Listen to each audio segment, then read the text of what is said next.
Imaginez que votre médecin de famille, celui que vous connaissez depuis des années, celui en qui vous avez une confiance totale et absolue, soit en réalité un tueur en série.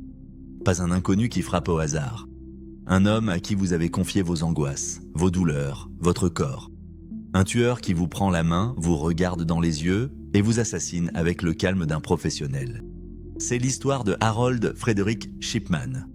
Et elle était réelle. Harold Shipman est officiellement reconnu comme le tueur en série le plus prolifique de l'histoire britannique. Le chiffre officiel est de 18 victimes confirmées, mais les enquêteurs qui ont épluché ces dossiers médicaux s'accordent à dire que le chiffre réel dépasse probablement les 250. Toutes tuées avec de la morphine. Et pendant 23 ans, personne n'a rien vu.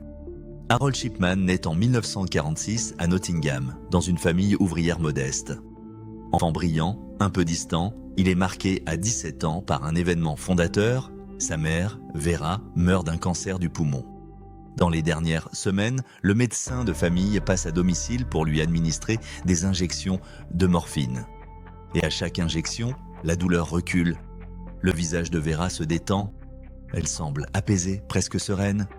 Ce que Harold observe, c'est le pouvoir absolu du médecin sur la vie et sur la mort. Cet homme en blouse blanche qui arrive avec sa seringue et qui, d'un geste précis, transforme la souffrance en paix. Les psychiatres qui analyseront Shipman des décennies plus tard seront unanimes. C'est là que tout commence. Cette image, le médecin tout-puissant, la seringue, la mort maîtrisée, s'imprime dans son cerveau d'adolescent et ne le quittera jamais. Il entre à la faculté de médecine de Leeds en 1965, obtient son diplôme en 1970 et s'installe comme généraliste dans le Yorkshire. Marié, père de famille, l'image parfaite du médecin respectable. Dès 1975, des victimes lui sont attribuées. Mais c'est aussi l'année où il est découvert en train de falsifier des ordonnances pour se procurer de la pétidine. Il est condamné à une simple amende suite une cure de désintoxication et l'ordre des médecins lui permet de reprendre l'exercice. C'est l'une des décisions les plus lourdes de conséquences de toute cette affaire. En 1977, il s'installe à Hyde, une petite ville ouvrière au sud de Manchester. Il y devient une figure aimée, presque vénérée. Attentionné, ponctuel, il rend visite à ses patients âgés à domicile sans qu'ils aient à le demander. Ses patients disent de lui que c'est le meilleur médecin qu'ils aient jamais eu. Et pendant qu'il serre des mains et distribue des sourires, il tue. Le modus operandi est toujours le même. Shipman se rend chez une patiente âgée vivant seule. Il parle, il rassure, puis il injecte une dose létale de diamorphine. La victime perd conscience en quelques secondes, décède en quelques minutes, le visage paisible. Il falsifie le certificat de décès, arrêt cardiaque, mort naturelle, et repart voir d'autres patients. Personne ne voit rien parce que les vieilles dames meurent. C'est banal, c'est normal, et un médecin qui signe un certificat de décès, personne ne le remet en question. Shipman le sait, et il exploite cette confiance avec un cynisme qui donne le vertige. Tout bascule en 1988 à cause d'une erreur de cupidité. Kathleen Grundy, 41 ans, ancienne maire de Hyde, est retrouvée morte après une visite de Shipman.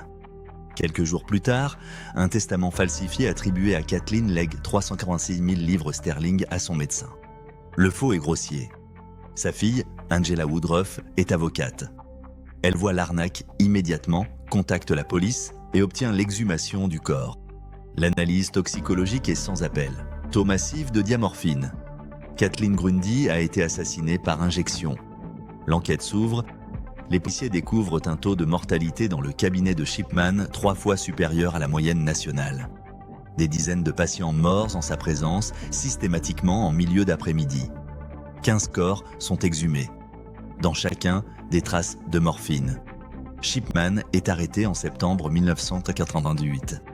Il nie tout, reste calme, presque dédaigneux. Son procès s'ouvre en octobre 1999. Il plaide non coupable jusqu'au bout. Le 31 janvier 2000, il est reconnu coupable de 15 meurtres et condamné à la réclusion à perpétuité. Mais une commission d'enquête indépendante établira en 2002 qu'il a probablement tué 218 personnes entre 1975 et 1998. La plus jeune avait 41 ans. La majorité avait entre 75 et 85 ans. Toutes étaient des femmes. Toutes lui faisaient confiance. Il n'a jamais avoué, jamais expliqué. Pourquoi?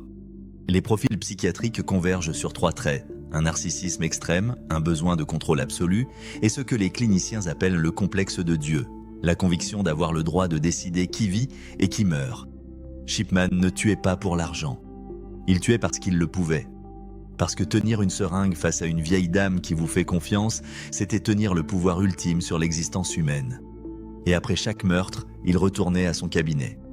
Il reprenait ses consultations. Il assistait aux funérailles de ses victimes, serrait la main des familles, consolait les enfants dont il venait d'assassiner les mères. Il jouait simultanément le rôle du bourreau et du sauveur, et c'était peut-être là que résidait le cœur de sa pathologie. Le 13 janvier 2004, Harold Shipman est retrouvé pendu dans sa cellule à la prison de Wakefield. Il avait fabriqué une corde avec ses draps de lit. Il a emporté ses secrets dans la mort. L'affaire a déclenché une révolution dans le système médical britannique. Réforme de la certification des décès, nouvelles règles sur les opioïdes, audit de mortalité par praticien. Des réformes nécessaires. Des réformes qui ont probablement sauvé des vies. Mais aucune réforme ne rendra la vie à 218 000 personnes. Des femmes qui avaient traversé la guerre, la pauvreté, les deuils, et qui ont été tuées par l'homme censé prendre soin d'elles. Harold Shipman nous rappelle une vérité inconfortable. La confiance est notre plus grande vulnérabilité. Les monstres ne ressemblent pas à des monstres. Ils ressemblent à votre médecin de famille. Ils se souviennent du prénom de vos enfants. Et c'est pour ça que cette histoire fait encore peur aujourd'hui. Pas parce qu'elle parle d'un être extraordinairement mauvais, mais parce qu'elle parle de la façon dont la monstruosité peut se cacher derrière le masque le plus rassurant qui soit.